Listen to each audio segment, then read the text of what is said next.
여러분 안녕하십니까? 9월 7일 토요일 뉴스아이드 시작합니다. 이달 퇴임을 앞둔 일본 기시다 후미오 총리가 윤석열 대통령과 12번째이자 마지막 정상회담을 했습니다.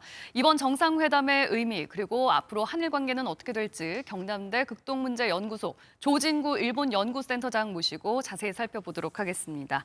안녕하십니까? 안녕하십니까. 네. 기시다 총리가 퇴임을 코앞에 두고 있는데 보통 이렇게 퇴임을 앞둔 대통령이나 총리가 이렇게 다른 나라 정상 방문해서 정상회담을 갖는 전례가 있던가요? 글쎄요, 뭐 전례가 있는지 없는지는 정확하게 모르겠습니다만 이제 그 자민당 총재 임기가 9월 말로 끝나요. 그래서 지금 현재 일본에서는 자민당 총재 선거에 관해서 관심이 많은데 불출마 선언을 했지 않습니까? 그런 의미에서 본다면 한 달여밖에 안 남았는데 임기가 끝날 때까지 총리의 임기가 그런 의미에서 한국을 방문하는 거 좀 이례적이라고는 할 수 있는데 이례적이라고 할 수 있는 그 방안을 왜 이제 결정했느냐 하는 것인데 기시다 총리가 먼저 한국행을 희망했다면서요? 그런 얘기가 좀 있더라고요. 저 사실 7월달, 8월달에 일본에 한 달 정도 머물렀었는데 이러저런 얘기를 들을 기회가 좀 있었어요. 그런데 정상회담이 아마 9월에 이번 달에 원래 유엔 총회가 예정되어 있기 때문에 양 정상이 총회에 나란히 참석을 하면 아마 거기에서도 만날 수 있는 기회가 있을 텐데 아마 이번에 윤 대통령께서 안 가시는 모양이에요. 그래서 본인은 가는데 윤 대통령이 안 가시니까 만날 수 있는 기회가 없는 거죠.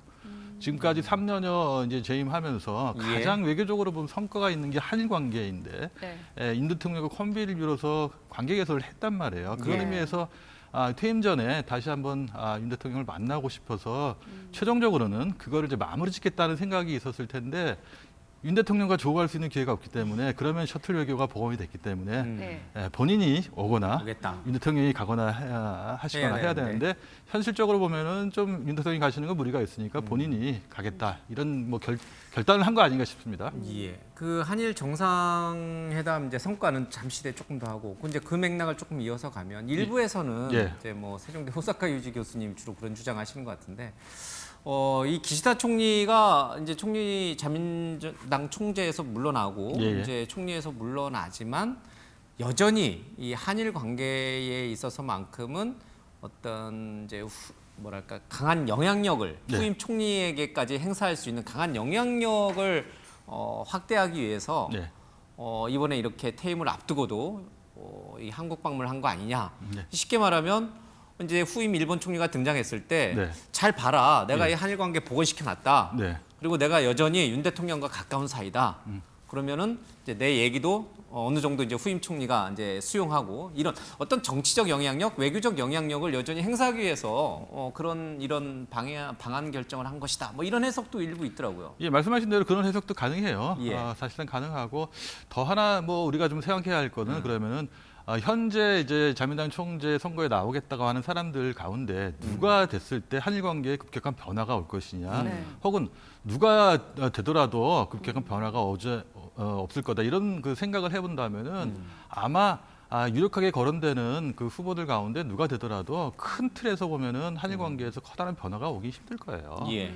그런 의미에서 본다면은 기시다 총리로서는 한일 관계 악화된 한일 관계, 뭐 전후 최악이다 이렇게 불렸던 한일 관계를 개선을 했다. 그런 정치적 성과를 얻은 거죠. 그렇죠. 그것도 윤 대통령과 같이 정책 결단을 통해서 관계 개선을 이루었기 때문에 내가 이렇게 이루어놓은 한일 관계 개선의 동력이라는 거를 차기에 누가 총리가 되든지 간에 유지했으면 좋겠다 하는 거를 이제 보여주고 싶은 거고 또 다른 측면에서 본다면은 차기에 누가 총리가 되든지 간에 본인이 조금 떠맡고 차기의 총리한테는 좀 정책적인 부담을 좀 덜 갖게 할 수 있는 그러니까 본인이 한일 관계 개선에 어떤 그 레일을 깔아놓은 안정된 관계 위에 당신들을 할 수 있어.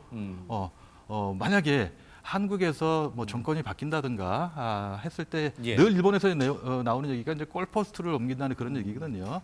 만약에 내가 이루어놓은 이 관계를 계속 유지한다 하는 한 이 한일 관계 개선의 동력은 계속 갈 텐데 만약에 그렇지 않을 경우에는 한국 정부가 자신과 약속한 것들을 지키지 않았기 때문이라고 또 말하자면 또 골포스트를 옮겼다는 이런 어떤 구실을 만들 수가 있어요. 그런 의미에서 후임 총리가 누가 되든지 간에 조금 부담이 좀 줄어드는 그런 상황도 만들 수가 있죠. 그러니까 국내적으로는 상당히 기시다 총리가 인기가 없었는데 이제 대외적으로 외교적으로 보면은 이 악화됐던 한일 관계를 정상화했다라는 부분은 아마 기시다 총리 본인도 대단한 성과, 치적으로서 아마 강조하고 싶었던 목적이 그렇습니다. 아마 이번 회담에 아마 깔려 있는 것 같기도 하네요. 8월 14일 날 자민당 총재 선거에 나가지 않겠다라고 이제 네. 기자회견을 통해서 갑작스럽게 8월 초까지만 하더라도 이제 아주 의욕적이었거든요. 연임하는데 갑자기 이제 기자회견을 통해서 출마하지 않겠다고 얘기를 하면서 이러저런 그 3년간을 되돌아보니까 여러 가지 성과가 있었는데 가장 중요한 게 외교적인 성과였다. 네. 그 중에 하나가 한일 관계 개선이었거든요.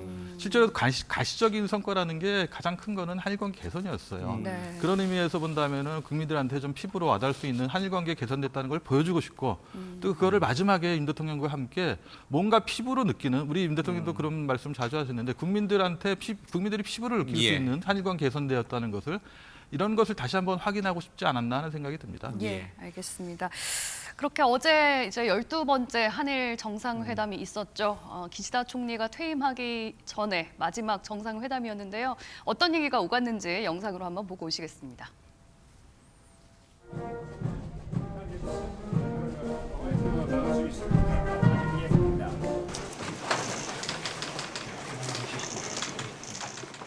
한일 간, 한미일 간 협력을 계속 진전시키기 위해서는 저와 기시다 총리님이 쌓아온 양국 협력의 긍정적 모멘텀을 계속 이어가는 것이 중요합니다. 우리의 도움이 필요하면 언제든지 日韓関係の新たな章が開かれソウルで私自身、当時厳しい環境の下で多数の人々が大変苦しいそして悲しい思いをされたことに心が痛む思いですと申し上げました。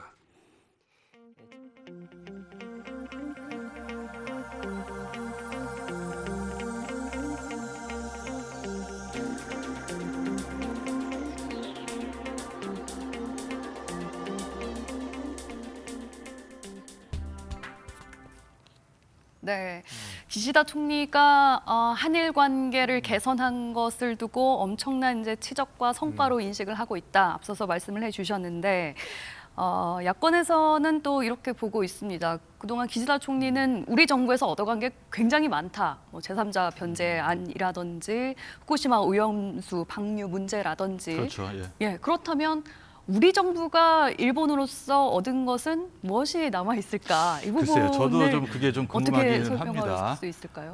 제3자 변제안이라는 게 지난해 3월달에 이제 박진 장관이 말씀하셨던 건데 예. 이 강제동원 문제와 관련해서 일본 기업이 이제 배상을 하라라고 우리 대법원이 판결을 내렸는데 우리 대법원이 판결했죠. 예, 판결을 내렸는데 일본 정부의 기본적인 입장은 1965년 한일 청구협정에 의해서 끝났다는 게 기본 입장이거든요. 그렇기 예. 때문에 이거는 국제법적으로 한국 정부가 처리할 문제라는 것이었어요. 그 문제를 둘러싸고 사실상 이제 문재인 정부와의 사이에는 한일 관계가 좀 좋지 않지 않았습니까? 그런데 이번에 윤 정부가 내놓은 제3자 변제안이라는 것은 일본 기업 대신에 우리 정부 산하에 있는 재단이 네. 이제 그만큼 이제 판결받은 액수만큼 예. 현 이자를 이제 지급하겠다고 얘기를 했거든요. 그런 의미에서 본다면 일본은 이제까지 자기 자신들이 견제해왔던 입장, 표명해왔던 입장을 바꾸지 않고도 네. 아무런 부담을 지우지 않아도 되는 그런 상황이 됐던 거죠. 그런 의미에서 본다면 커다란 정치적인 판단을 윤 정부가 해줬던 거고 거기에 대해서는 평가하는 게 일본 정부의 입장이거든요. 예. 또 아까 말씀하신 것처럼 이제 뭐 1년 지났습니다만 후쿠시마 오염수 문제도 우리 정부가 많이 과학적인 양보한 거 근거가 아니냐. 없다라고 예. 해가지고 우리 일부 비판적인 여론이 있었습니다만 네. 사실상 일본 정부와 유사한 입장을 취했거든요. 그런 의미에서 보면 우리가 얻은 게 뭐냐라는 그런 이제 불만을 가질 수가 있죠. 뭐 굳이 우리 정부가 무엇을 요구하고 또 일본 정부가 무엇을 또 응했는가 하지 않았는가를 이제 뭐 대차 대조표를 가지고 이야기한다면 좀 더 좋겠지만 외교라는 게 그렇게 꼭 할 수 있는 고차 것만은 방정식이니까. 아니거든요. 예. 그런 의미에서 본다면 우리는 한국이나 일본이나 혹은 뭐 최근에 국제 정세가 급격하게 변화하고 있기 때문에 한일 관계의 개선이 필요하고 예. 또 안보적인 측면에서 본다면 한일 혹은 한미일의 협력이 필요하다 하는데 이 한일 또 한미일 정상들이 이제 의기투합을 하고 또 지난해 뭐 캠프 데이비드에서 정상회담이 있었고 여러 가지 합의가 있지 예. 않습니까? 그런 동력을 계속 한국이 혹은 일본이나 미국에서 어떤 정권이 들어서든지 간에 그런 협력이 필요하다는 것을 좀 제도화, 문서화했다는데 어떻게 보면 의미가 있을지 모르겠어요. 네. 근데 사실상 문제는 이제 아까도 말씀드렸습니다만 정권이 바뀌면은 우리가 이제 콜포스트를 예, 옮겼다고 예. 얘기를 하는데 네. 일본의 경우도 뭐 자민당의 차기 총재가 누가 되고 어떤 정권을 들었을지 모르겠습니다만 예. 좀 변화가 있을 수 있거든요. 예. 또 미국의 경우도 차기 대통령이 누가 되냐에 따라서 정책이 어떻게 변화할 수 있어요. 네. 그런 의미에서 예. 본다면 일본이 얘기하는 한국에 대해서 비판하는 콜포스트를 움직였다 하는 그런 비판은 사실상 일본적인 시각에 지나지 않아요. 예. 우리 입장에서 본다면 그럼 일본도 그러지 않았냐 하면 그렇지 않거든요. 아까 나왔습니다만 기시다 총리가 가슴이 아프다. 예. 이 얘기는 뭐 저도 좋은 그 이야기라고 생각은 합니다만. 하지만 명확하게 뭐 사과한다, 그렇죠. 반성한다 이런 표현이 없는 부분에 대해서 그렇죠. 이거는 뭐 1998년 진정 없는 10월 거 달에 아니냐. 김대중 오부치 선언에 보면 명확하게 예. 이야기돼 있거든요. 예. 그거를 다시 한번 식민지배에서 그 다대한 피해와 고통을 준 거에 대해서 통절한 반성과 마음으로부터 사죄한다. 이런 얘기를 좀 더 직접적으로 표현해 주면 좋은데 그렇게 하지 않았거든요. 예. 그러면서 역대 정부의 역사 인식을 계승한다. 이 모호한 상태이기 때문에 우리의 불만을 갖고 있는 거고 좀 더 그런 우리의 그 마음을 이해한다면은 직접적으로 해주면 좋을 텐데 그렇게 하지 않았다는 거거든요. 그렇게 어려운 건가요? 일본 제가 볼 때는 그래서 그게 입장에서는? 장기적으로 본다면 일본한테는 바람직하지 않고 예. 국제사회에서 커다란 역할을 하기 위해서는 그렇게 하는 게 당연한 거고 그렇게 함으로써 국제사회로부터 높은 평가를 받을 수 있거든요. 그렇게 하는 게 절대로 마이너스 평가가 아니에요. 네. 그러니까 이게 참 여러 번 이제 반복되고 지적되는 부분인데 지금 오늘날의 일본의 정치인들은 이 과거 군국주의, 제국주의적인 시절의 일본과 어떻게 구별짓기를 하고 있는가? 독일만 하더라도 뭐 나치즘에 대해서 현 독일 수상들이라든지 독일 총리는 굉장히 단호하게 비판하잖아요. 자신들의 선배 정치인들, 선조가 저질렀던 나치즘에 대해서는 그 누구보다도 강하게 비판하잖아요. 근데 오늘 그렇죠. 기시다 총리가 이번에 어제 한 말을 보면 과거 가혹한 환경 아래 고통받은 분들 뭐 이렇게 표현을 했어요.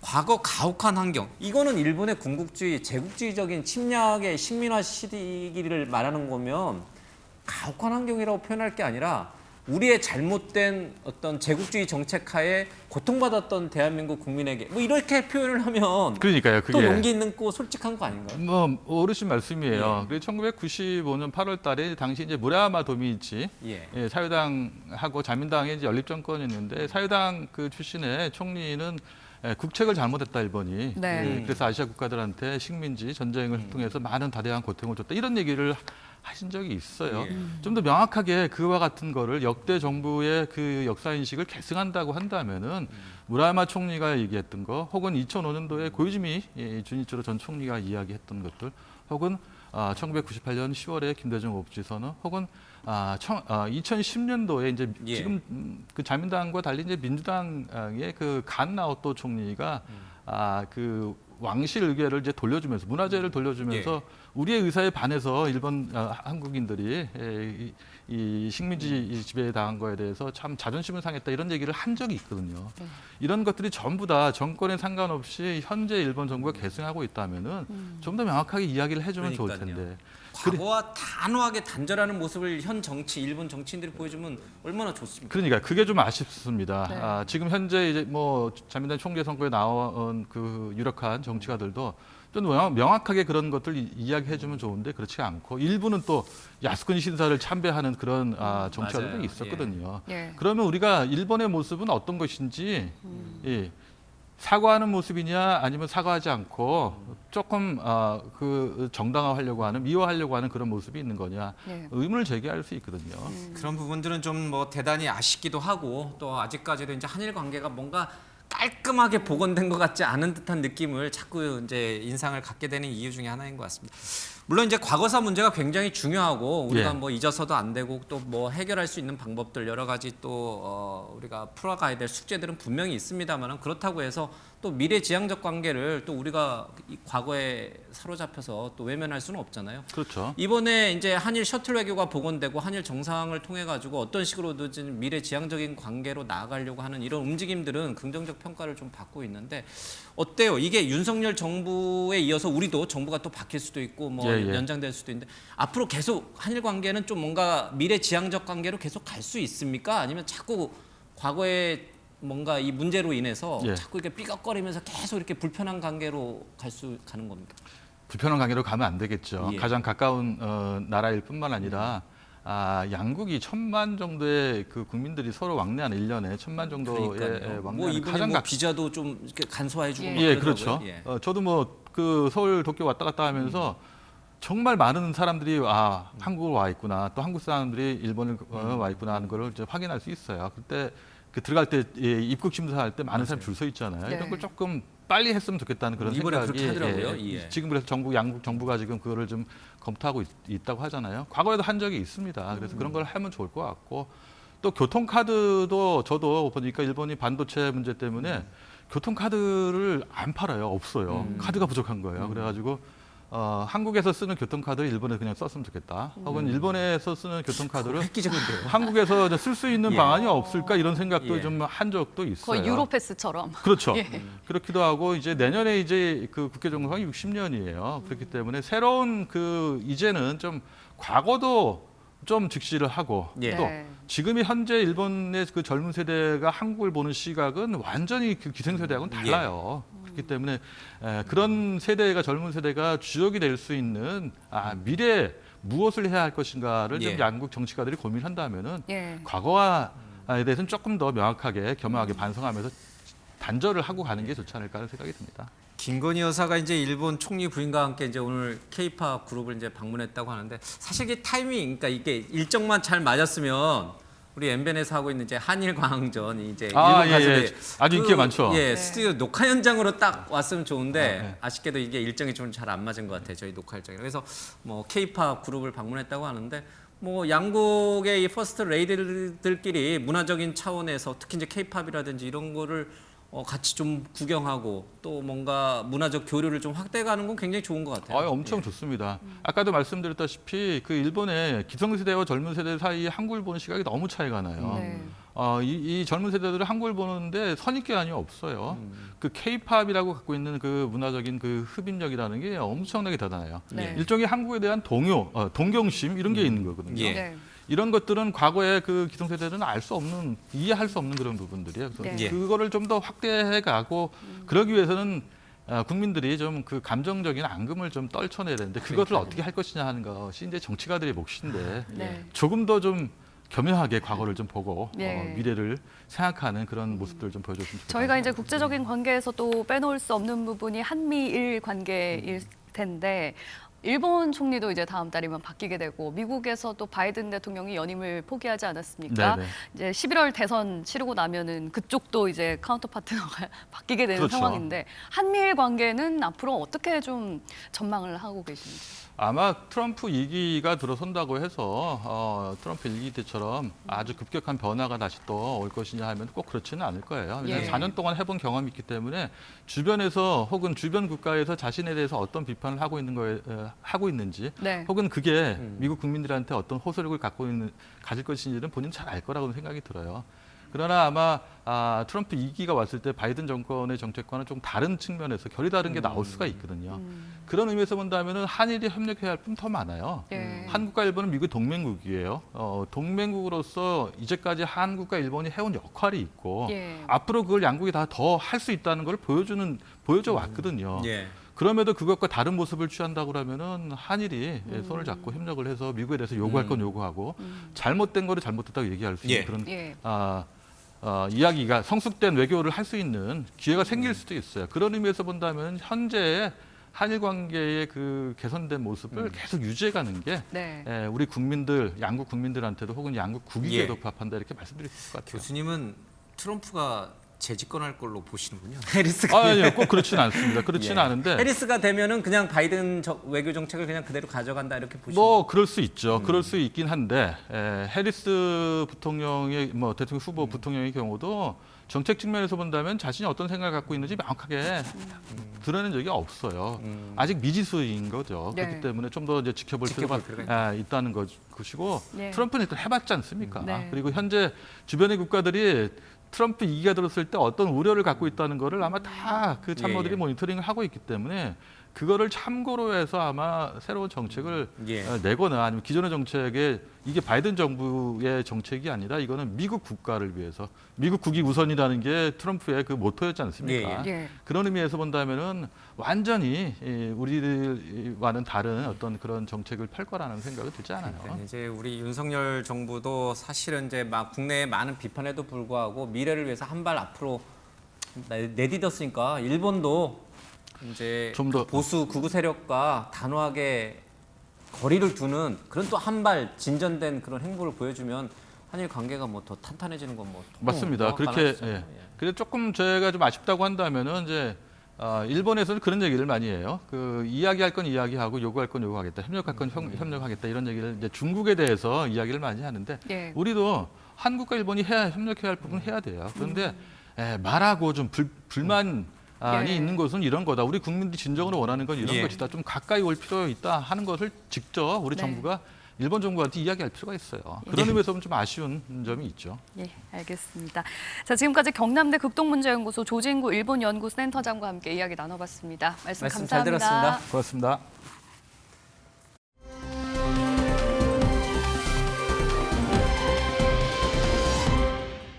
아직도 계속적으로 소모적인 논란이 지속되고 있기 때문에 검찰 외부의 의견까지 들어서 공정하게 사건을 매듭지는 것이 바람직하다는 그런 생각입니다. 수사팀의 의견을 존중하고 그리고 또 수사심의위원회의 심의 결과도 존중할 것입니다. 지금 3일 뒤에 수사심의위원회가 열립니다. 제 후보자 입장에서 사건과 관련된 구체적인 내용에 대해서 제가 의견을 말씀드릴 수가 없습니다. 제가 조금이라도 영향을 미칠 수 있는 부분에 대해서는 말씀드리기 어려운 점을. 수사권에 대해서는 무혐의 결정을 내렸죠?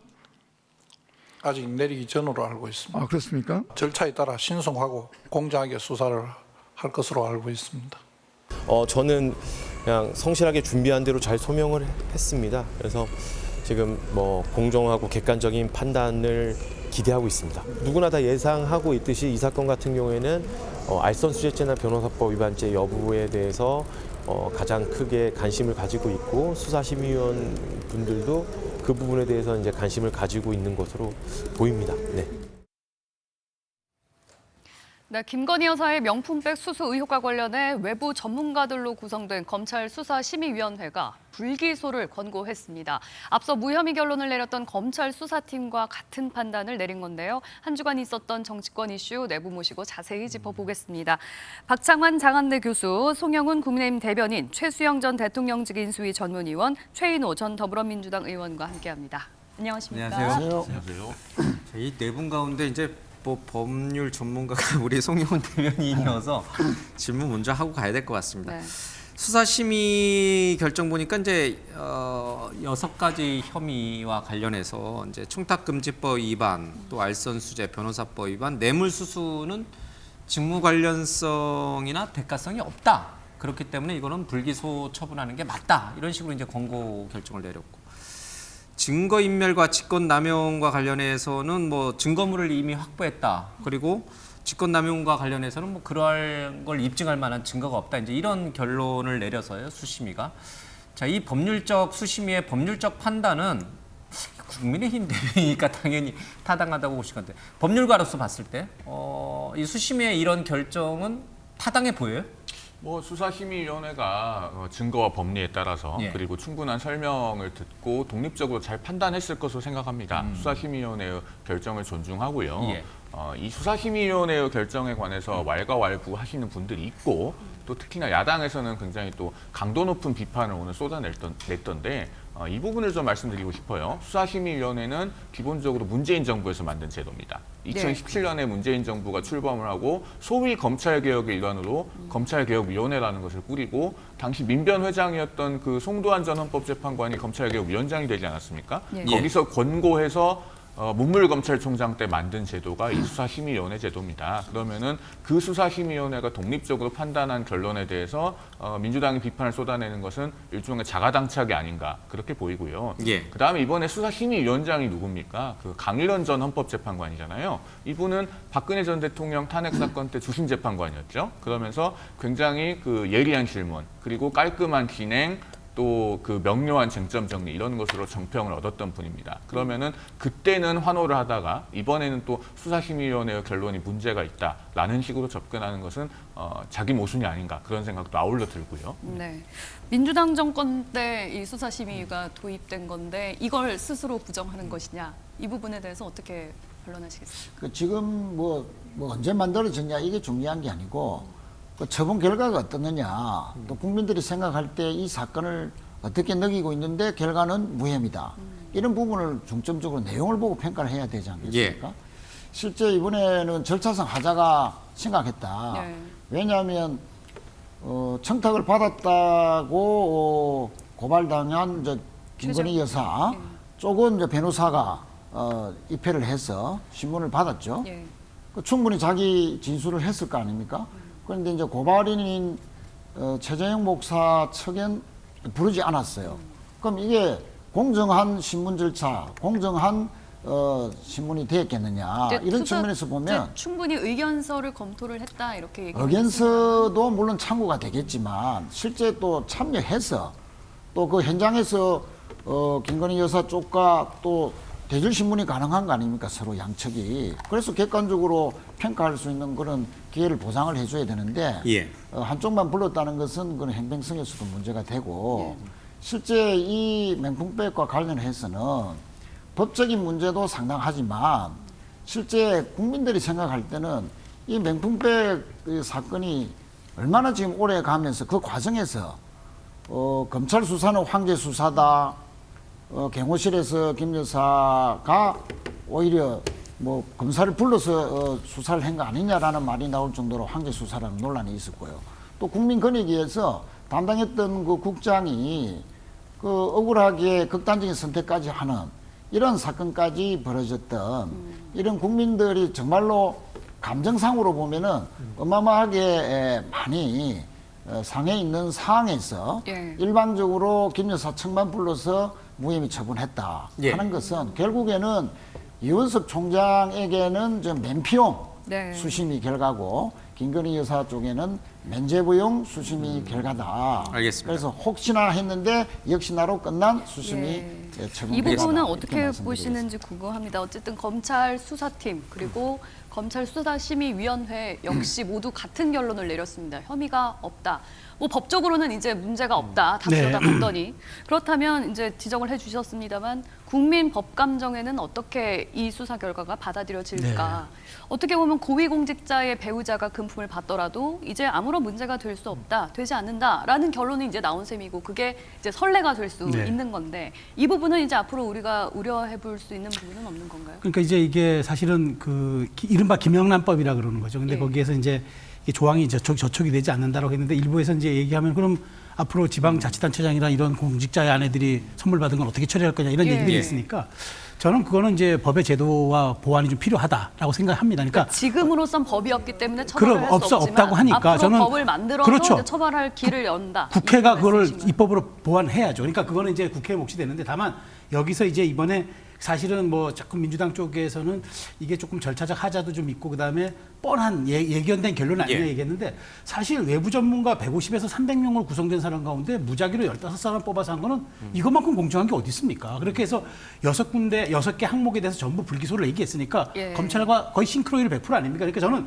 이 문제는 법률적으로는 적어도 클리어가 됐다. 하지만 다만 대통령의 부인이라는 그 측면에서 국민적인 여러 법감정 이외에 그런 것들을 고려할 때 정치적으로는 논란이 있을 수는 있으나 법률적으로는 클리어가 됐으니까 민주당이 더 이상 이걸 가지고 이제 뭐 특검이니 뭐니 이렇게 얘기하는 건 온당치가 않고 이제 공은 과연 이 부분을 그럼 정치적 영역에서 대통령실이 어떻게 사과하고 넘어갈 것이냐 이거는 약간 숙제가 남은 거죠. 근데 그거는 저는 정치적으로 판단해서 처리하면 될 문제 같은데 이걸 가지고 이제 또 특검으로 가야 한다. 이제 미진하니까 이거는 뭐 우리가 기대했던 결론이 나오지 않았으므로 이거는 짜고 치는 고스톱이다. 이렇게 표현하는 거는 저는 법을 형용하는 거라고 보고 다만 제가 모두에 말씀드린 김영란법에 이러한 조항들이 신설되지 않아서 못했다 하면은 그걸 만들면 되는 거죠. 그래서 보완하면 될 일이니까 앞으로 이런 점들은 이제 국회가 정치권에서 논의하면 될 문제인데 더 이상 특검 정국, 더 이상 이렇게 이것조차 못 믿겠다. 수심위는 정말 이거는 뭐 절차적인 그냥 과정 중에 하나였다. 이렇게 얘기하는 거는 좀 무리가 있다고. 박정환 교수님은 이 6가지 혐의 중에서 어떤 게 가장 받아들이기 어렵다. 이 수심위 결정 중에 어떤 부분이 가장 받아들이기 어렵다고 보세요? 그러니까 저는 뭐 수심이 사실 혹시나 했어요. 그런데 역시나라고 생각할 수밖에 없는 게 굉장히 개탄스러운 거예요. 법을 왜 만들었느냐. 법의 취지라고 하는 측면을 봐야 되는데 뭐 6가지 법을 갖다가 적용을 할 때 어느 게 가장 잘 적용된 거냐인지는 뭐 따져봐야 될 문제겠지만 사실은 공직사회는 김영란법 이전과 이후로 갈렸습니다.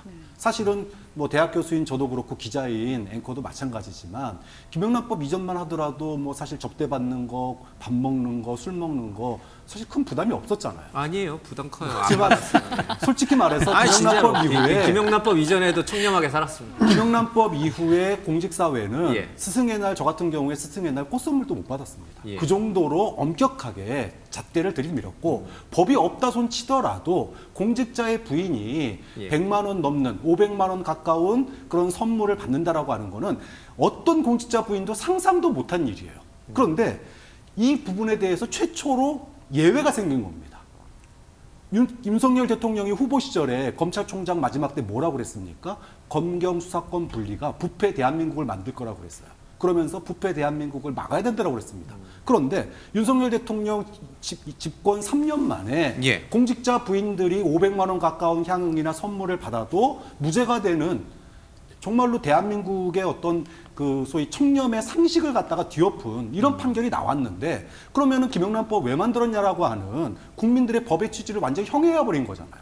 이런 판결을 검찰과 수심위가 했다는 것 자체가 국민들의 법의 상식, 법의 기준, 눈높이, 법의식 자체를 갖다가 완전히 지금 뒤집어 놔서 대한민국의 청렴의 기준이 완전히 이제 무너져 버렸어요. 이런 3년 만에 대한민국의 청렴의 기준을 무너뜨린 이런 결론을 내놓고 국민들을 설득할 정말 그런 자세가 돼 있느냐 또는 국민들을 설득할 수 있을 거라고 보느냐 저는 설득 못한다고 알겠습니다. 이걸 세세하게 다 법률적으로 뜯어보기는 굉장히 좀 어렵고 지금 이제 박창환 교수가 지적하신 부분 공직자 부인이 명품백을 받았는데 이거를 김영란법을 적용 못한다는 거는 국민 상식에 봤을 때 그리고 법률의 기본 취지에 봤을 때 전혀 안 맞는다라고 주장하는 이 부분만 좀 뭐 수심위가 왜 이 부분을 내가 이래 해서 불기소 권고를 내렸다 이렇게 이제 설명을 하지 않아서 우리는 모르지만 정확히 모르지만 그래도 법률가시니까 왜 명품백을 수수한 것을 청탁금지법 위반이라고 보지 않았는지 수심위는 혹시 설명을 좀 가능해요? 아니 그 처벌 조항이 없다는 것은 그동안에 숱하게 논의되어 온 것 아니겠습니까? 마르고 닳도록 얘기를 했기 때문에 지금 그 공직자의 배우자에 대해서 어떤 처벌 규정이 없는 것은 입법 보완이 필요하죠. 그런데 사실은 이 명품 가방 사안은 이미 작년에 불거지지 않았습니까? 그리고 그 당시에도 민주당이 180석을 가지고 있었고 지금도 단독으로 170석, 야권 192석을 가지고 있습니다. 그러면은 만약에 이런 입법 공백이 정말로 큰 문제라고 생각한다면 하루라도 빨리 청탁금지법 개정을 해야 죠. 민주당은 지금 단독으로 통과시킬 힘도 가지고 있습니다. 얼마든지 국회의장을 설득해서 직권상정도 가능한 그 정도 힘을 가지고 있어요. 안 하잖아요. 그러면은 말로만 하면서 이렇게 변죽을 울리는 것과 행동으로 입법 보완에 나서는 것의 차이는 너무너무나 큽니다. 저는 우리 박 교수님의 견해도 일부 존중하는 그런 마음이 있습니다만은 정작 민주당의 행동은 그것과 너무 다르잖아요. 그러면 우리가 여기서 추론해 볼 수 있는 것은 정말로 공직자의 배우자의 어떤 논란이 될 수 있을 만한 그런 행동들이 과연 야권에는 없는가. 야권에도 어떻게 보면은 문제가 될 만한 사례들이 많이 있고 그런 것들을 스스로 알고 있기 때문에 이 입법 보완에 나서지 않고 있는 것이 아닌가. 아마도 일반 국민들께서는 그런 생각도 많이 하실 것 같습니다. 지금 이제 고발을 했던 최재형 목사의 말을 주목할 필요가 있습니다. 이 대목에서 본인은 청탁을 목적으로 선물을 줬다는 거 아닙니까? 명품백을. 그 청탁의 목적이 김참준 하원 의원의 국내로 이제 유해를 올 때 국립묘지에 안장해달라. 또 통일의 소리 송출을 하는데 도와달라. 목적이 뚜렷했고 청탁 목적으로 선물을 명품백을 줬다는 거죠. 자, 일반 상식으로 봤을 때 목적을 가지고 청탁을 하면서 고가의 명품백을 줬다. 이것이 아무런 문제가 되지 않으면 아까도 말씀이 나왔습니다만 공직자 어느 부인도 이제는 수백만 원짜리 명품백이나 고가의 선물은 받아도 된다는 것까지 가는 건 아닙니까? 물론 이제 보완도 말씀을 하셨지만 일반 그 국민들의 법 감정에 따르면 전혀 수용할 수 없는 결과들이 나오는 거죠.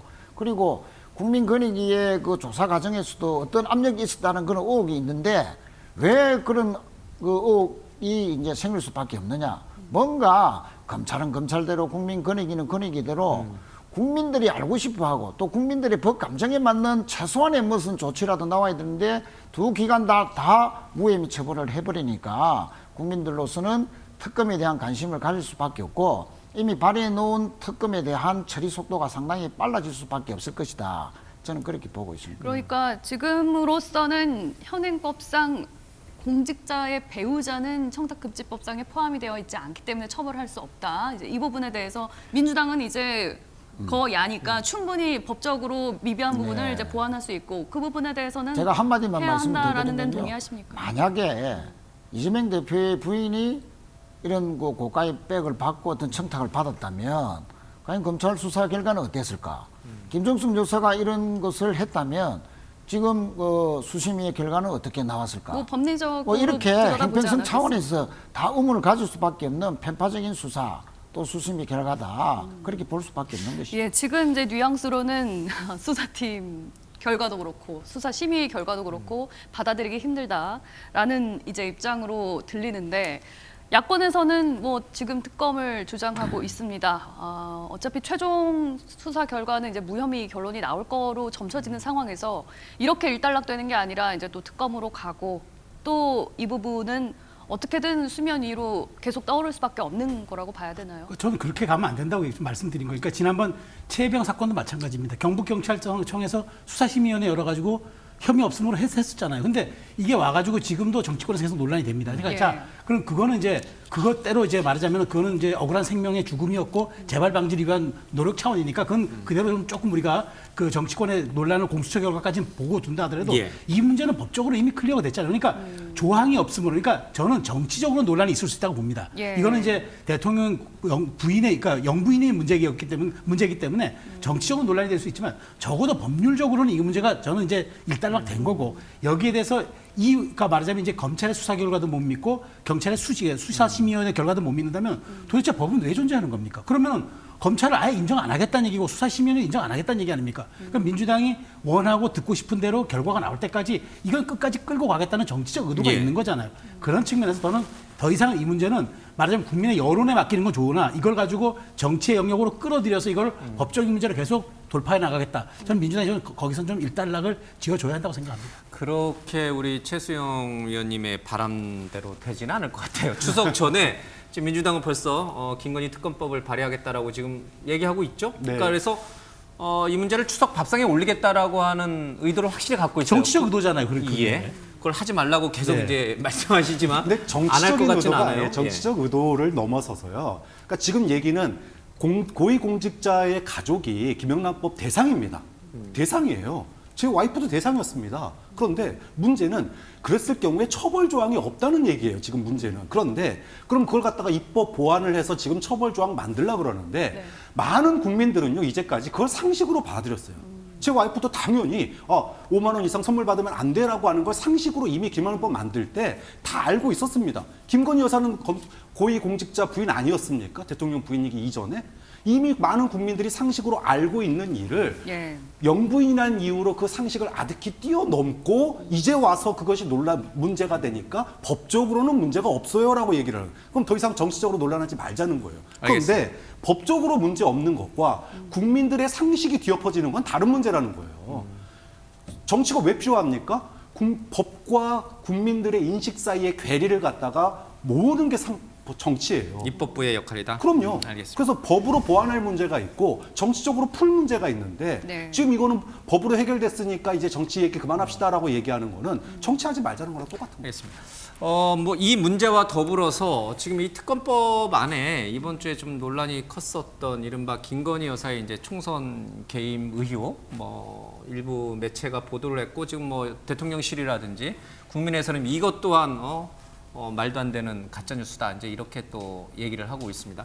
이것까지도 민주당은 특검법 안에다가 다 이제 녹이어서 아마 발의를 하려고 하는 것 같아요. 맞나요? 네. 뭐 인스타그램 그 대화방, 예. 뭐 그 SNS 대화 그 캡처본. 만약에 이제 이것이 아직 안 나왔기 때문에 그 기사가 사실이라면 하는 전제를 갖고 있지만 예. 뭐 여권 출신 인사들이 그거 본 적이 있다. 이준석 의원 같은 경우 본 적 있다라고 얘기하지 개혁신당의 않습니까? 제보도 들어왔다면서요. 그렇죠. 총선 당시에. 만약에 그런 캡처본이 있는 게 사실이라면 검찰이 수사할 의지가 없으면 당연히 특검 할 수밖에 없는 상황이죠. 같이 이거랑 그렇죠. 명품백하고 비교도 할 수 없는 사안이에요. 역대 어느 영부인이 공천에 개입한 사례가 어디 있습니까? 네. 어떻게 생각하세요? 이 지난 총선 당시에 김영선 전 의원의 어떤 출마 지역을 바꾸는 과정에서 김 여사가 개입했다라고 하는 일부 매체의 보도를 야당은 특검법 안에 포함시키겠다. 본인이 아니라고 하지 않습니까? 김영선 전 의원이 당사자인데 그 당사자가 제일 잘 알지 않겠습니까? 근데 본인이 아니라고 하고 정말로 그 특정 인터넷 매체가 보도한 것처럼 그런 일이 있었으면 김영선 전 의원은 굉장히 정치적으로 억울한 입장일 겁니다. 원래 여의도가 공천에서 탈락하면은 정말 멱살도 잡고 그것보다 더한 일도 벌어지는 것 아닙니까? 그런데 본인이 부인을 했고 그다음에 공천 과정에 대해서 가장 잘 알고 있는 사람은 총선 때 누굽니까? 사무총장이죠. 장동혁 전 사무총장 지금 이제 최고위원이죠. 라디오에 나와서 김영선 전 의원이 지역구로 옮기는 걸 타진을 했는데 컷오프 대상자였기 때문에 내가 안 된다고 딱 잘랐다. 그렇게 얘기를 했잖아요. 그러면은 주요 당사자들이 다 아니라고 하는데 그러면은 무엇을 가지고 우리가 이것을 사실이라는 어떤 의구심을 가지고 이 사안을 대해야 되는지 그것이 의문이고 그다음에 자 민주당에서는 또 특검을 한다고 합니다. 그러면 22대 국회가 열리고 지금 이제 한 3개월 조금 넘게 지났는데 벌써 11번째 특검이에요. 민주당이 발의한 특검 법안이 지금 10개입니다. 이번에 또 발의하면 11개째입니다. 그런데 이번 주에 아주 흥미로운 장면이 하나 있었는데요. 국가인권위원장 안창호 후보자 청문회 과정에서 차별금지법을 놓고 야당 의원과 그 안창호 후보자 간의 논쟁이 있었어요. 정작 22대 국회에서요. 차별금지법이 지금 발의가 안 돼 있습니다. 21대 국회에서 복수의 버전이 발의되어 있었기 때문에 어느 버전을 갖고 이야기하는지 우리가 특정할 수도 없는 상황인데 자 그러면 민주당은 자신들의 전통적인 지지층이 원하는 차별금지법을 발의조차 안 해요. 그러면서 특검법은 석 달 사이에 10개나 발의를 했어요. 또 11개째 한다는 겁니다. 자, 청탁금지법에 관해서 우리가 앞서도 이야기했습니다만 그런 입법 보완은 서두르지 않고 있잖아요. 정치는 우선순위의 기술입니다. 왜 그 힘과 자원을 이런 식으로 쓰고 있죠? 제가 민주당에 묻지 않을 수 없습니다. 알겠습니다. 어떻게 생각하세요? 이제 김건희 여사 특검법 안에 뭐 얘기 조금 더 가겠습니다. 그 이른바 이 총선 개입 의혹 뭔가 사실이라고 볼 만한 근거가 있어야 사실은 국가 자원을 동원해서 특검에다가 집어넣는 건데 사실이라고 볼 만한 근거가 지금 민주당이 확보하고 있는 건 없잖아요. 텔레그램 문자를 혹시 갖고 계시는가요? 뭐 저희 당에서 그 텔레그램 캡처본을 지금 가지고 있다라는 말을 들어본 적은 없고요. 다만 지금 이준석 의원이 김영선 의원이 당시 이제 국민의힘에서 공천이 어려우니까 개혁신당으로 출마를 검토하다가 개혁신당의 관계자들, 당직자들과 만나서 이런저런 언어를 하는 중에 그 텔레그램 주고받은 것을 보여줬다는 건 아닙니까? 그래서 그 텔레그램이 지금 유통되고 있다. 일부는 갖고 있을 것이다. 라고 이제 유추해보는 것인데 만약에 그 문자가 사실이다. 김건희 여사가 김해 쪽으로 출마를 하라. 라는 식으로 또 도와줄게. 라는 식으로 했다면 그것은 공직선거법 위반이다. 하는 것이고 그게 만약에 이렇게 공개가 되면은 이 일파만파겠죠. 이거는 이제 정말 명품백과는 비교할 수 없을 정도의 명백한 이제 법 위반이 되는 것인데 사실은 왜 이제 김건희 여사의 이런 그 문자를 주고 받았다는 의혹이 자꾸 더 커지느냐 하면 사실은 그 이러저러하게 정치권의 총선 전에 특히 국민의힘의 공천 과정에서 김 여사가 이러저러하게 개입을 했다. 또는 김 여사가 도와준다 하더라. 라는 식으로 해서 친윤 의원들이 상당히 위세를 부리고 또 실제 공천에 영향력을 행사했다는 그런 의혹들이 지금 많이 또 회자가 되었고 지금도 보도가 되고 있지 않습니까? 그런 걸로 봤을 때 김건희 여사의 공천 개입은 문자 주고받은 그 보도대로 상당히 개연성이 높다라고 보는 것이고 그러니까 소문과 카더라가 난무한 그러니까 결정적 증거는 없지만 의혹을 제기할 만한 특검에 집어넣을 만한 결정적인 뭔가는 없지만 그냥 여의도에 떠도는 총선 전후로 떠도는 김건희 여사의 영향력, 뭐 개입설 이런 소문 카더라를 다 모아서 특검에다 넣겠다는 건가요 지금? 아니죠. 이제 물론 이제 텔레그램이 뭐 있다면 곧 뭐 공개가 되든지 안 하겠습니까? 아마 이준석 개혁신당 쪽에 아마 당직자가 갖고 있다라는 좀 말도 있는데 그거는 뭐 또 확인이 돼야 될 사실이지만 어쨌든 이러한 김 여사의 공천 개입설의 의혹이 자꾸 커지는 것은 어쨌든 국정농단의 중심에 김 여사가 있다 하는 여러 가지 이제 사건과 정황들 이런 것들이 다 쌓여서 의혹이 커져가고 있다. 막 그런 점을 강조하고 싶습니다. 알겠습니다. 그때 이제 국정농단이라는 단어, 그건 박근혜 전 대통령 탄핵 당시에 나왔던 최순실 국정농단인데 뭐 그것과 비교하는 건 조금 과하신 것 같고, 어쨌든 김건희 여사 의혹 문제가 지금 뭐 명품백 수수 의혹 수심이 결정에다가 이 문제까지 겹쳐서 추석 민심에 올라갈 거는 확실해진 것 같아요. 이제 야당이 그걸 정치적 의도로 갖고 올리든 아니든 간에 여권으로서는 굉장히 원하지 않는 추석 그림이 만들어지는 거네요. 뭐 야권이 그렇게 주장하니까 막을 방법은 없는데 이게 과연 상도에 맞느냐 한번 짚어볼 수가 정치 상도에 맞느냐. 그렇죠. 아니 제가 생각해 보면은 자 이걸 최초 보도한 그 인터넷 매체 추가 보도도 없어요. 그리고 거기에 대한 근거도 제시 못했어요. 근데 딱 한 줄 보도 하나 가지고 이게 이제 말하자면 국정농단급의 이제 무슨 사건이 되는 것처럼 이걸 특검에 올려야 한다. 그러면 이제 김건희 여사 관련해서 앞으로 무슨 숨만 쉬어도 특검을 해야 된다는 얘기 나올 겁니다. 그러니까 이렇게 가는 건 그 정치가 해야 할 일이 아니죠. 그러니까 추석 민심을 겨냥해서 당략적으로 뭔가 하고자 하는 그런 마음은 이해는 되지만 하더라도 최소한 지금 그러면 국민의 좀 그 귀에 쏙 들어갈 만한 그런 이야기를 해야지 이게 무슨 뭐 정말 뭐 거의 낭설 수준의 이 이야기들 가지고 다 특검하겠다 싶으면은 진짜 대한민국 특검 공화국입니다. 지금 저 송 변호사 얘기하는 것처럼 11번째 특검이라는데 그러면 이게 도대체 하반기 정국도 그러면 특검과 탄핵으로만 점철될 겁니까? 그러니까 저는 할 수는 있으나 문제를 제기할 수는 있으나 그것도 어느 정도 정치 상도에 맞게끔 해야지 이렇게 정말 말하자면 정치를 난장판으로 만드는 이 문제 제기는 저는 합당하지 않다고 봅니다.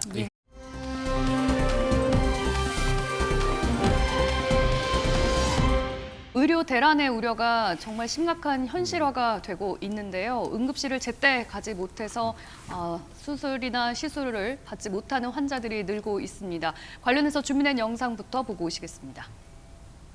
새벽에 환자가 병원을 혼자 찾아갔는데 응급실에서 안 받아주니까 거기서 119에다 신고를 한 거예요. 이런 사례들도 있고 또 그 출동을 했는데 복통이 심한 환자인데 병원을 찾지 못해가지고 이 병원 저 병원 다니다가 결국은 다시 집에다 데려다 줬다는 거예요. 사랑하는 우리 전공의 후배들 또 사랑하는 우리 의대 학생들 제가 33년 동안 대학병원에 있어서 이제 좀 들어왔으면 좋겠어요. 이거 그만하고 정쟁을 보다 큰 그림을 좀 같이 그려서 좀 제발 좀 들어와서 이걸 이제 멈추고 같이 이걸 해나가기를 간절히 소망합니다.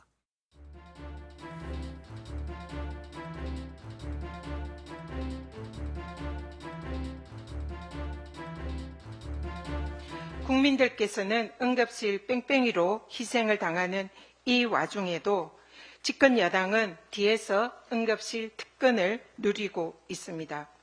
언제부터 대한민국이 뒷배 없으면 수술도 못하는 나라가 됐습니까? 청탕금지법 위반은 아닌지 조사가 필요합니다. 윤리 제소까지 필요하고 필요하다면 그 뭐 다른 조치들도 검토를 해봐야 된다라는 의견들을 최고위에서 이제 의견을 나누셨다. 네, 상황이 이렇게 심각해서일까요? 정치권도 의료 대란을 해결하기 위해서 머리를 맞대고 있는데요. 일단 여야 의정 협의체를 구성하겠다. 이 부분에 좀 어느 정도 뜻을 모으고 있는 것 같습니다. 대통령실에서 입장을 낸 부분이 제로 베이스, 그러니까 이제 원점에서 한번 검토를 해보겠다라고까지 얘기를 했거든요. 지난주까지만 해도 한동훈 대표가 26년도 유예안에 대해서 이거 단칼에 거절을 하지 않았습니까?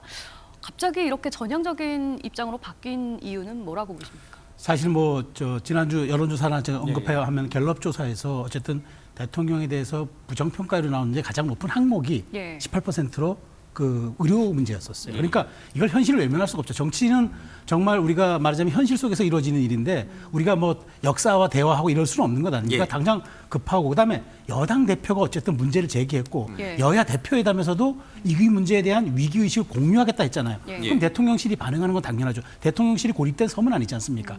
물론 대통령실은 개혁의 의지를 갖고 이건 분명히 나중에 국민으로부터 평가받을 일이긴 하지만 국민들이 걱정하면 약간 유연성을 갖고 접근하는 게 맞죠. 그래서 저는 올해는 이미 이건 뭐 전형 일정이 확정됐으니까 올해 정원을 건드리는 건 이건 뭐 더 극도의 국가적 혼란이 오는 거고 최소한 내년은 우리가 제로 베이스에서 생각하겠다. 이 얘기는 대통령실뿐만 아니라 여당 원내대표, 여당 대표 지금 공히 얘기하는 것 아닙니까?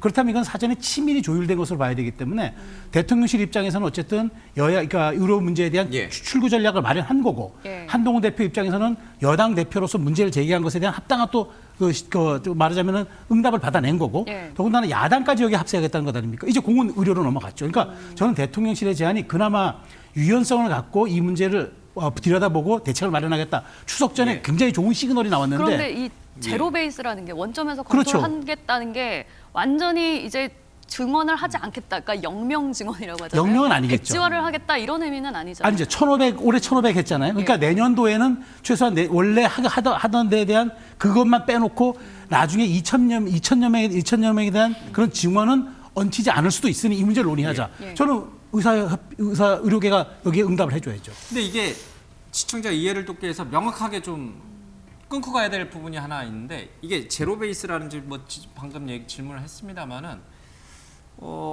항상 그동안 대통령실의 입장은 의사 단체들 니들이 통일된 안을 갖고 오면 언제든지 그걸 갖고 대화할 수 있다라고 그동안 수차례 밝혀왔잖아요. 그 얘기와 어제 대통령실 관계자가 얘기한 이 제로베이스 얘기와 다른 얘기냐 아니면 같은 얘기냐.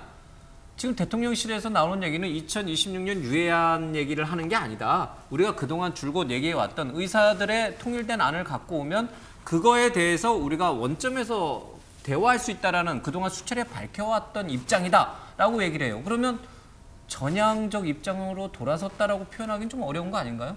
제로 베이스라고 하는 표현은 굉장히 분명한 표현이잖아요. 더 전향적인 표현이라고 저는 그렇게 이해하고 있습니다. 그리고 그것이 지금 여야 의정 협의체를 여당 대표가 제안을 하고 야당도 이것에 화답을 하는 상황에서 대통령실이 거의 동시적으로 입장 표명을 할 때 나온 것이거든요. 그러면 지금 여야 의정 중에 여야정은 지금 이걸 여야 의정 비상협의체를 하겠다는 그 의지가 명확한 것 아닙니까? 그 의지의 연장선상에서 제로 베이스라는 표현이 나왔고 대통령실에서 이 제로 베이스라고 하는 말을 할 때 또 어떤 얘기가 있었습니까? 윤 대통령께서 2,000명 증원만을 고집한다는 것은 가짜뉴스다. 가짜뉴스다라는 표현을 명확하게 썼어요. 그러면 이 제로 베이스와 가짜뉴스라는 이 두 단어로부터 지금 대통령실의 의지는 충분히 그 톤이 전달되고 있다. 저는 그렇게 봅니다. 그러니까 여야가 합의하고 의사들이 통일된 안을 갖고 오면 대통령실은 충분히 그걸 숫자에 집착하지 않고 완전히 처음부터 다시 논의할 수 있다. 이런 입장이라는 거죠. 오픈 마인드로 논의가 가능하다는 거죠. 그동안 계속 얘기해왔던 거잖아요. 그렇지 않죠. 그 분명히 강조점이 다르지 않습니까? 그것은 과거에 얘기할 때는 너희가 먼저 통일된 안을 가져와봐. 이런 정도의 태도였다면 지금은 다 열어놓고 논의할게. 이런 거기 때문에 저는 분명히 좀 그렇게 다르게 해석을 하는 게 들립니다. 맞다. 의료계에서는 지금 참여를 할까요? 이 부분 어떻게 받아줄 수 있을까요? 네, 이렇게 합의안을, 그러니까 그 앞에 제로 베이스라는 키워드가 새로 나오다 보니까 거기다 의미를 굉장히 많이 부여하는데 저는 제로 베이스라는 말 나오기 전에 한 말이 중요하다고 생각해요. 방금 말씀하신 것처럼 합리적인 안을 가지고 오면 제로 베이스 상태로 검토해 보겠다라는 거예요. 합리적인 안이라는 게 뭡니까? 결국은 여권이 지금 용산이 추진하고 있는 의대 정원에 준하는 어떤 내용안을 가져오면이라는 전제가 깔려 있는 거예요. 그런데 지금 의사들은 거기에 대해서 전혀 생각이 없어요. 한 명도 늘릴 수 없다. 그렇죠. 2025년도까지 이거는 증언을 할 수 없다. 그렇죠. 2025년 증언, 26년은 고사하고 25년 증언도 받아들일 수 없다라고 하는 상태인데 합리적인 안을 가져오면 제로 베이스. 이 말 하나 많아요. 그 무슨 얘기냐? 지금 제로 베이스 얘기 나온 거는 결국은 립 서비스에 불과하다는 거예요. 립 서비스. 행동을 보여줄 필요가 있다라는 거죠. 지금 여권 내에서도 그래서 얘기 나오는 게 박민수 차관 경질 문제예요. 의사들이 정부와 협상 과정에서 굉장히 상처를 입은 주역 중에 한 분이 박민수 차관이거든요. 의세 발언, 의사들을 갖다가 새 발의해서 논란이 됐었고, 그 다음에 만약에 의사들이 집단으로 휴진하거나 이러면은 비행기에다가 외국 의사들 실어 오겠다고 그랬잖아요. 지금 그 상태입니다. 정말로 박민수 차관이 책임을 지려면 네. 본인의 발언에서 책임지려면 지금 본인이 사퇴를 하든지 아니면 외국에서 의사 비행기를 실어 와야 돼요. 그럼 박민수 차관 사퇴를 하면은 의사들 테이블에 그러니까 최소한이라는 거죠. 그러니까 대화의 테이블을 만들 의지가 있다면은 지금 국민들은 당장 응급실에 의료 대란을 걱정하고 있고 네. 나 교통사고 나면은 죽을지도 몰라라고 하는 정말 불안감 속에 살고 있는데 그걸 해소할 의지가 있으면은 최소한 박민수 차관 경질하고 대화의 테이블을 만들 노력을 한 상태에서 제로베이스 얘기가 나와야지 예. 그냥 말만 여야 의정 만들고 합리적인 안 가져오면 제로베이스 고민해 볼게 이게 말입니까 뭡니까? 네, 최 의원님. 예, 저도 뭐 그 연장선상에서 말씀을 좀 드려야 되겠는데 작년 상반기에 복지부 고위 관계자가 기자들과 만나서 지금 현재 의대 정원이 3,058명인데 앞으로 511명을 더해서 3,570명으로 정원하겠다. 그렇게 되면 지금 현재 의대 국립대 평균 우리 의대생이 96명인데 네. 일본의 111명과 유사하게 된다. 그런데 그럼 기자들 다시 물었습니다. 그럼 언제까지 500명을 늘릴 겁니까? 그 시기는 알 수 없다. 이렇게 이야기를 했습니다. 자, 작년 상반기까지만 하더라도 복지부의 고위 관계자가 기자들과 만나서 500명 정도 수준의 정원도 매년 할지는 모르지만 일단 25년도부터는 그 정도는 해야 되겠다.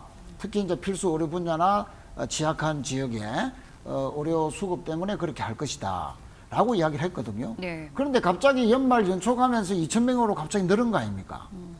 자, 500명에서 2,000명이 늘었다는 것은 복지부 고위 관계자가 작년 상반기 중에 했는데 몇 개월 사이에 늘었다는 것은 복지부가 그런 2,000명의 숫자를 낸 것이 아니고 뭔가 고위 측에서 오는 용산 쪽에서 2,000명이라는 숫자를 먼저 제안하고 그것을 밀어붙인 거 아니냐라는 지금 그 의혹을 우리 국민들이 많이 갖고 있는 것이거든요. 예. 그에 대해서 대통령도 지난 국정 브리핑에서 명확하게 왜 2,000명인지에 대해서 명확하게 설명을 못 했습니다. 자, 그러면 지금 와가지고 의사들 보고 합리적인 안을 가져오라. 갑자기 2,000명이나 해놔놓고 의사들 보고 공을 넘기는 듯이 이제는 당신들이 안을 가져오면 해볼 테니까 공을 넘겼다. 이렇게 해가지고 과연 의사들이 테이블에 나오겠느냐. 그리고 당장 내년에도 지금 약 한 6, 7천 명의 의대 1학년들을 가르쳐야 되는데 교수님들도 부족하고 강의실도 모자라고 지금도 모자라는데 2배 이상 늘어가지고 어떻게 교육하는지에 대한 대안도 지금 없다는 건 아닙니까? 대책이 매우 부실하다라고 알겠습니다. 이제 의과대학 교수님들이 증언을 하고 있는데 이 상황에서 제로베이스라면 정말로 터놓고 내년도 정원부터도 검토할 수 있는 그런 유연한 자세를 가져야지 전공의들이 다시 대학의 테이블로 오지 않겠냐. 또 차관 정도는 경질 정도는 해야 최소한의 어떤 대화할 수 있는 분위기 속에서 여야 의정이 알겠습니다. 만들어지지 않겠나 이렇게 보는 거죠. 참 이 전공의 생각 따로 또 의사들 따로 전문의 생각도 따로 대학 교수들 생각 따로 그러니까 참 의료계에서 통일된 안을 만들기도 사실상 뭐 불가능에 가깝고 참 어려운 난제에 있습니다. 이 상황에서 좀 추석을 맞이해야 돼서 우리 국민이 얼마나 불안할지 좀 걱정이 좀 큽니다. 예, 이런 분위기 속에 국민의힘 인요한 최고위원의 한 문자 사진이 공개돼서 또 논란이 일고 있는데요. 어떤 내용인지 화면으로 먼저 보고 오시겠습니다. 아, 예. 인요한 최고위원의 문자가 이제 공개가 됐습니다. 화면 준비된 화면은 없고요. 수술 청탁 정황이 담긴 문자가 공개가 됐는데 인요한 최고위원은 이제 해명을 하긴 했습니다. 집도의가 이제 동기이다 보니까 수술을 잘 부탁해달라라는 얘기였지 이게 뭐 수술을 잡아주고 이런 정도의 뭐 청탁이나 부탁은 아니었다라고 해명은 했습니다만 국민들이 보기에는 이걸 어떻게 좀 판단을 하고 계십니까? 국민 눈높이에서는 사실 화가 났죠. 이게 맥락이 어찌 됐고 또 그 인요한 의원의 어떤 그 의원의 어떤 해명 그대로 믿고 또 잘 모르는 사람이었다고 목사님이었다고 얘기를 해명하는데 했다고 하더라도 어쨌든 저렇게 누군가를 통하니까 되는 것 아니야라는 이런 인식을 준 거는 매우 부적절하고 그다음에 저렇게 전화 노출을 하는데 제가 좀 하는 얘기는 저렇게 좀 은밀한 그러니까 좀 은밀한 얘기 할 때는 보안 필름 까면 되는데 저렇게 좀 그렇게 다 공개한 것도 참 저도 좀 안타깝습니다만 근데 중요한 건 이거 아닙니까? 사실 그렇게 인요한 의원이 저를 뭘 부탁해가지고 이게 없는 수술을 만든 게 아니라 자기가 잘 모르는 환자지만 어쨌든 이게 수술이 진행되니까 잘 해달라는 이런 얘기인데 근데 지금 지난번에 이제 누굽니까 김종인 의원이 열 몇 군데를 돌다가 겨우 그 이제 치료한 거나 그다음에 얼마 전 김한규 민주당 의원의 부친이 응급실 뺑뺑이로 돌다가 이번 돌아가신 거나 이런 것들과 이제 증폭되면서 이게 무슨 특혜 시비가 붙는데 저는 이런 사안 자체를 저는 정치권이 좀 관리해야 되는데 제가 여기서 드리고 싶은 말씀은 그겁니다. 사실 이 문제가 그렇다고 또 특혜 시비로 가면서 지금 여러 가지 의료계와 대화의 물꼬를 트는 과정에 저는 사실은 이게 좀 방해가 되면 안 된다. 사실 지금 중요한 건 그거잖아요. 지금 응급실 뺑뺑이가 정말 위험해지면 그다음에 어디로 가겠습니까? 중환자실로 갑니다. 이건 의료계도 인식하고 있는 상황입니다. 그러니까 이런 문제에 대해서 좀 부적절하다고 비난의 화살을 하는 건 좋은데 이런 얘기들이 말하자면 의료계의 협상 문제로까지 비화하지 않았으면 좋겠다. 제가 짧게 그 말씀 드리겠습니다. 알겠습니다. 이래서 뭐 그런지 뭐 야권에서는 SNS에 약간 이걸 이제 뭐랄까요, 패러디 해가지고 아프시면 119 대신에 인요한으로 연락해라. 뭐 의료 상담은 인요한 의원에게 뭐 이런 식으로 전화번호까지 공개를 해버렸죠. 하고 있습니다. 알겠습니다. 이런 때일수록 또 집권 여당에 계신 분들은 더 각별하게 이제 조심을 해야 된다는 걸 뭐 부지의 사실.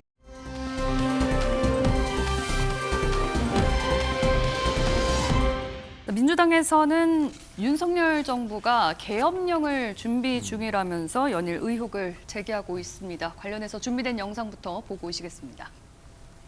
계엄 얘기가 자꾸 얘기되고 있고 종전에 만들어졌던 계엄안에 보면 계엄 해제를 국회가 요구하는 것을 막기 위해서 국회의원들을 계엄 선포와 동시에 체포 구금하겠다라는 그런 계획을 꾸몄다는 얘기도 있습니다. 이거 완벽한 독재 국가 아닙니까?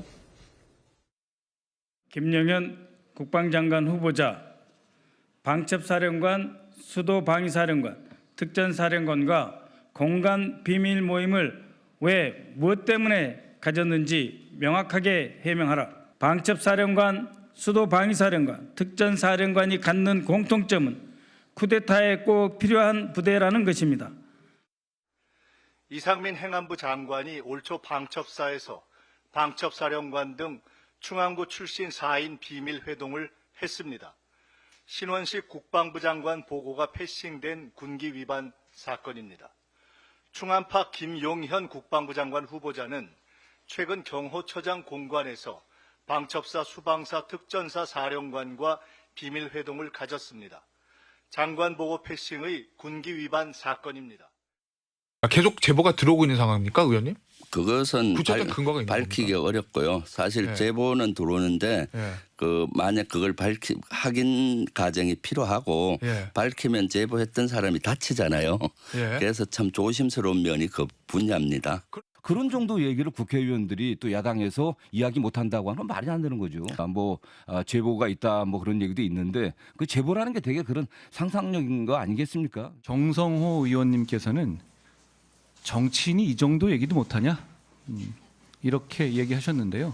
일종의 이런 얘기잖아요. 뭐 장난도 못 치냐 이런 정도 말이죠. 국정이 장난입니까? 네, 지금이 80년대도 아니고 2024년인데 이 계엄령이라는 얘기가 들릴 거라고는 생각을 못했습니다. 민주당에서 요즘 연일 윤석열 정부가 계엄령을 준비하고 있다 이렇게 의혹을 제기하고 있는데 어떤 구체적인 뭐 근거나 실체가 있어서 이런 의혹을 제기하고 있는 건지요? 뭐 아직까지 문제를 꺼냈던 김민석 최고위원이 뭐 제보 내용을 밝히지 않았으니까 뭐 그 진위 여부는 좀 더 있어야 될 것 같고요. 저는 뭐 결론적으로 여당이든 야당이든 용산이든 이 계엄령을 가지고 더 이상 끌어서는 서로 곤란해진다. 특히 이제 우리 민주당도 김용현 국방부 장관 지명자가 청문회에서 지금 계엄령을 내린다고 해서 군이 따르겠냐? 국방부 장관 후보자가 군이 따르겠냐? 자신이 이제 장관이 되어서 계엄령 건의하고 대통령이 이제 계엄령을 선포하면 군이 따르겠냐라고 했습니다. 자, 그 국방부 장관 후보자가 그 정도까지 대답을 했으면 여러 가지 정황들이나 또 말할 수 있는 근거나 뭐 정황들은 많죠. 또 16년도에 실제 또 계엄령이 검토됐던 그까지 문서까지 다 이제 나왔던 적이 있었으니까요. 거의 옛날 일이 아니고 불과 7, 8년 전에 그런 일이 있었다는 거 아닙니까? 자, 그런 부분을 다 종합해 보면 국방부 장관 후보자가 군이 따르겠나라는 정도의 말로 경각심, 계엄령이 있어서는 안 된다는 경각심을 불러일으켰다는데 일단은 성과로 생각하고 더 이제 제기 안 하는 것이 옳다고 생각하고요. 또 용산이나 또 여당도 자꾸 이것을 키우고 더 이제 꼬리 잡기 식으로 물고 늘어져서 사실을 밝히라는 식으로 가면 이 사안을 키우는 게 대통령실인가요? 아니 이제 자꾸 이제 이걸 뭐 근거를 더 대라는 또 정치적인 공세로 오면 네.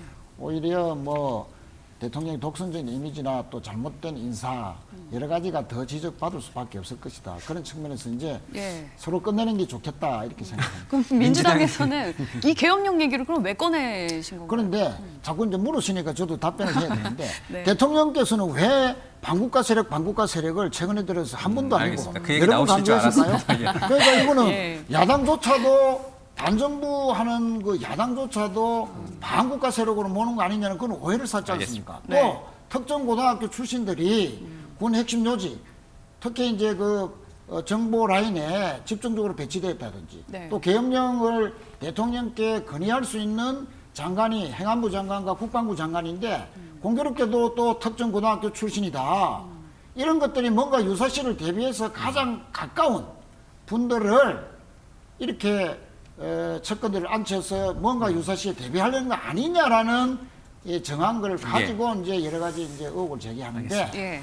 뭐 아까도 말씀드렸다시피 국방부 장관이 그렇게 공개적으로 지금 계엄령을 선포한다고 해서 군이 따르겠다라는 말 정도로 이제는 이제 끝내야 되는 그러니까 게 이게 맞다. 양쪽에 있는 강성 지지층 사이에서 뭐 계엄 얘기가 나오든 뭐 쿠데타 얘기가 나오든 뭐 반국가 세력, 뭐 종북 세력이 나라를 다 장악했다, 뭐 그런 얘기 나오는 거는 뭐 강성 지지자들 사이에서 그냥 하는 얘기니까 그건 그대로 뭐 또 자유니까, 표현의 자유가 있는 나라니까 뭐 그렇지만 좀 정치인들은 그런 이런 터무니없는 얘기는 진짜 안 했으면 좋겠어요. 대통령도 그렇고 뭐 야당 대표 이재명 대표도 그렇고 무슨 세상에 뜬금없는 무슨 뭐 계엄 얘기입니까? 무슨 반국가 세력 얘기입니까? 이 계엄령 음모론을 계속 이야기하는 것은요, 지금 우리 군을 무시하는 것이고, 그다음에 우리 국민을 무시하는 것이고, 우리가 살아가고 있는 2024년이라고 하는 시대를 무시하는 것이죠. 정말로 이재명 대표와 더불어민주당의 시간은 거꾸로 간다. 이런 표현이 딱 어울립니다. 과거에 그 벤자민 버튼의 시간은 거꾸로 간다라고 하는 영화 제목이 있지 않았습니까? 사실 그 민주당이 이 계엄 음모론을 꺼내놓고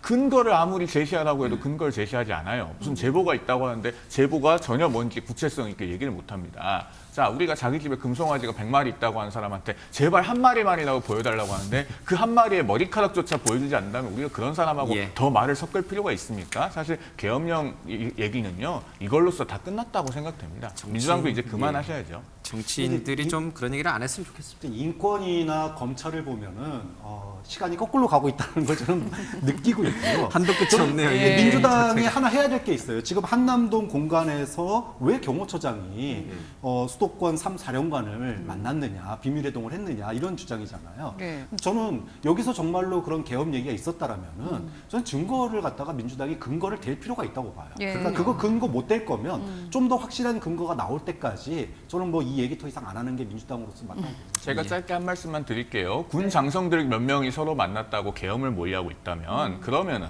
자, 민주당 국회의원들은 맨날 밥 먹고 회의하면서 그럼 탄핵을 모의하고 있습니까? 제가 그렇게 돌려드릴 수밖에 없을 것 같아요. 어쨌든 이 참 생산성 없는 이런 얘기가 이 추석 밥상에 오를까 정말 이 민심이라든지 이 서민들이 힘들어 죽겠는데 이거 그만하는 게 좋을 것 같습니다.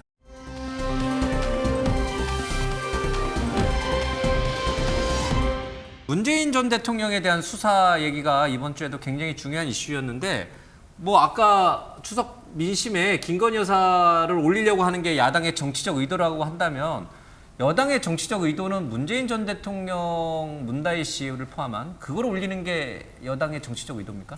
아니 문재인 전 대통령을 추석 밥상에 올려서 윤석열 대통령 지지도와 무슨 상관이 있겠고 여권과 무슨 상관이 있겠습니까? 이거는 그냥 제가 보기에 이거는 그냥 저는 민주당에서도 제가 보기에 오히려 민주당이 저는 유리한 이슈일 수도 있다고 봐요. 왜냐하면 그동안 김정수 여사 이슈가 제기될 때는 입 꾹 다물고 있다가 이게 나오니까 민주당이 지금 특위까지 구성하고 대책반 구성해서 일찍 화력을 집중하고 있어요.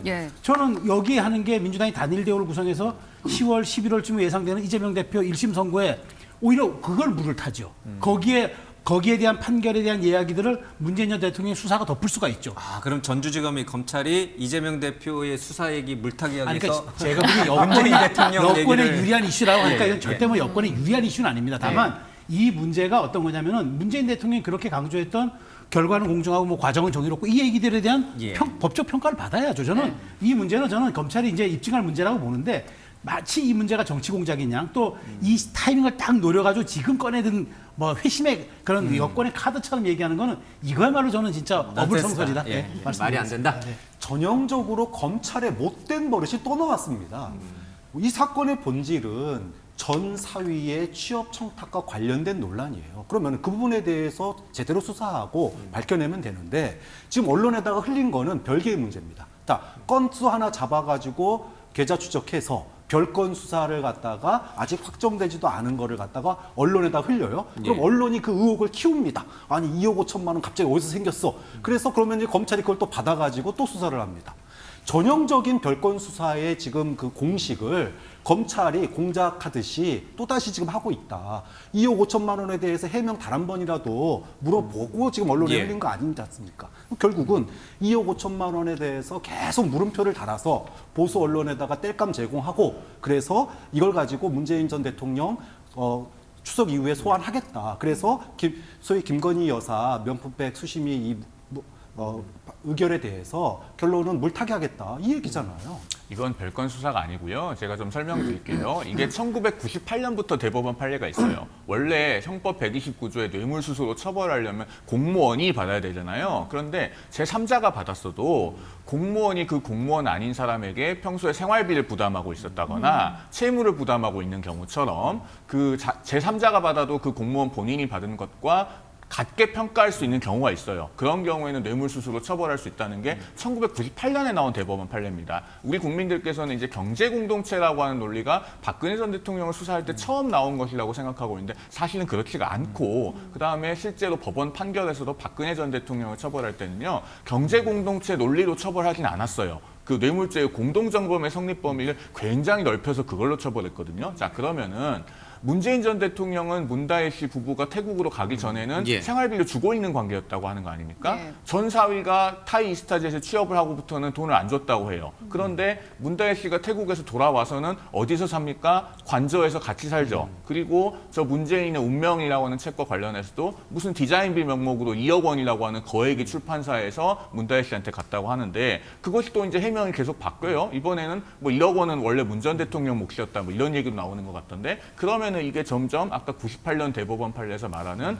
그 공무원 본인이 받은 경우와 법적으로 같게 평가할 수 있는 경우에 들어맞아가고 있는 겁니다. 그래서 검찰이 이 부분을 들여다보는 것이고 이것이 별건이 아니고 본류에 해당한다 그런 말씀입니다. 근데 왜 하필 이 시점이냐는 거죠. 추석을 앞두고. 그거 제가 설명드릴게요. 원래 타이 이스타젯하고 이스타항공은 관계가 없다는 게 문재인 정부 청와대 입장이었고 이낙연 전 총리도 국회에서 그렇게 답변을 했습니다. 확인을 해야 될 거 아닙니까? 관련된 하급심 판결이 올해 1월 24일에 나왔습니다.